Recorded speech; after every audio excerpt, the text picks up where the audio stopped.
Most people think of the process of buying a house as a marathon, but with these 20 carefully curated tips, it could be more like a sprint. Firstly, a quick reality check. Let's consider the big picture and ask yourself, why do you want to buy a house? Not to be negative, but just putting it out there to help you the best I can. Is it to please someone else? Or is it because you've seen a mate do it and want a piece of the action? If so, stop and think. It's a big commitment and it will tie up not just your spending funds, but also your time. However, if you're sure you want to buy, there are big positives. You'll have your own home, which will be an asset. Whether you live in it long term or rent it out, it's an investment. So with that out of the way, let's crack on. Tip number 1, save smart with a lifetime ISA. In the UK, a lifetime ISA gives you a 25% bonus on your savings. That's up to £1,000 a year just for saving. If you're serious about buying, this is a no-brainer. Just make sure you go with a cash leaser if you're buying soon to avoid market risks. Number 2, check your credit score. Your credit score can make or break your mortgage deal. Pay off your debts, avoid new credit, and keep an eye on your credit report. A better score means lower interest rates and could save you thousands. So number 3, explore government programs. Look into government-backed schemes. In the UK, the Mortgage Guarantee Scheme can get you on the ladder with just a 5% deposit. Also, shared ownership is an option. I've used that before and I couldn't really fault it. It's a foot on the ladder at the end of the day. Number 4, get pre-approved for a mortgage. Before you start house hunting, get pre-approved.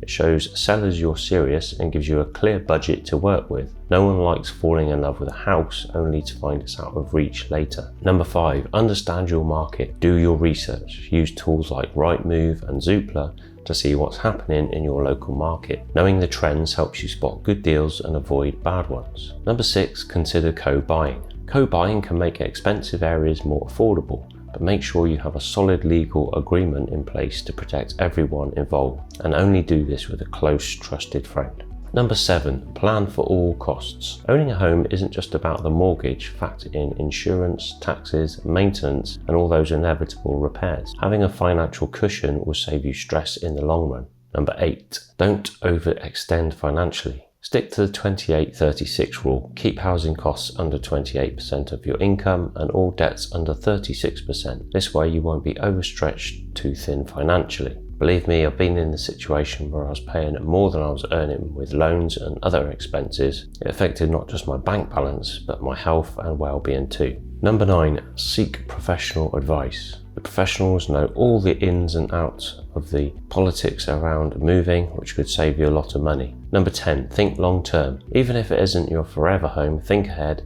Consider the resale value and the future developments in the area. A good investment today will pay off tomorrow. Number 11, avoid multiple mortgage applications. Be careful with multiple mortgage applications. They can hurt your credit score.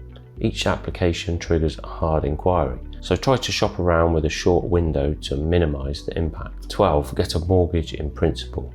A mortgage in principle gives you a clear idea of how much you can borrow without the application process. It's a great way to check where you stand without impacting your credit score.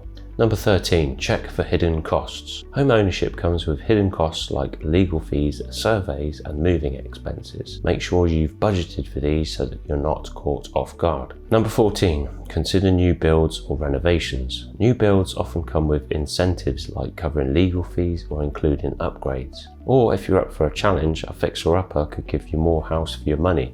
Just budget for the renovations. Number 15, beware of leasehold pitfalls. If you're looking at leasehold properties, watch out for short leases. Anything under 80 years can be tough to sell and may limit your mortgage options. Try to extend the lease for 999 years if possible, and be cautious of escalating ground rents and service charges. Read the lease agreement carefully. I fell for a house that had a 79-year lease on it. I requested the lease be extended by the seller, to which he agreed, and then the process didn't really get moving. Without any document proving the lease was extended, I had to pull out, even though I really had my heart set on the house. Number 16, rent before you buy. Consider renting in an area you're planning to buy in. This gives you the feel for the neighbourhood, the commute and the local amenities before making a long-term commitment. I know people who regretted their purchase simply because they didn't get a proper feel for the area before buying. Number 17, consider other housing options. You don't have to rush into buying a house if you're undecided. Consider other options like living in a shared rental or with family to save money until you're financially ready. Number 18, don't fall into the matrix. And what I mean by this is when buying a house, don't just sit on it for years. Think long term. Consider renting out rooms, remortgaging, or selling up and moving on when the time is right. Have a strategy. I've seen too many people get too comfortable and miss out on potential opportunities to grow their wealth and free up money from the house basically. Number 19, use a mortgage calculator. Before making any decisions, use a mortgage calculator to understand how much you can borrow and what your monthly payments would be.